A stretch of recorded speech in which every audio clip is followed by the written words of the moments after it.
يا اسطى انا حذرتك انا ولا لا؟ قلت لك بلاش مصر. قعدت احاول اقول لك بلاش، العيال دي ايديها تقيله. ارتحت بقى لما اتلقبت واخدت لقب مشرف من ابن مصر. اظن كده انت عارف انت اتصنفت بايه ومن قلب مصر، عشان قلت لك ما تلعبش مع الاكبر منك، وده اقل شيء. عايز اشكر سيادة الرئيس رئيس بلدي على الاعلان ده، وعايز اقولك ان ده المتوقع من المصريين يا ريس، لان بيخرج منهم الغير متوقع واللي محدش يجرؤ على التفكير فيه. شكرا زعيم الشرق الاوسط. يا اسطى انا حذرتك انا ولا لا؟ قلت لك بلاش مصر.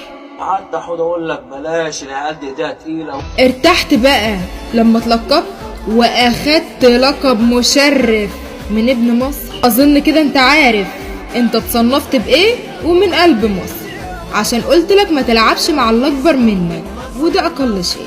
عايز اشكر سيادة الرئيس رئيس بلدي على الاعلان ده، وعايز اقولك ان ده المتوقع من المصريين يا ريس، لان بيخرج منهم الغير متوقع واللي محدش يجرؤ على التفكير فيه. شكرا زعيم الشرق الاوسط.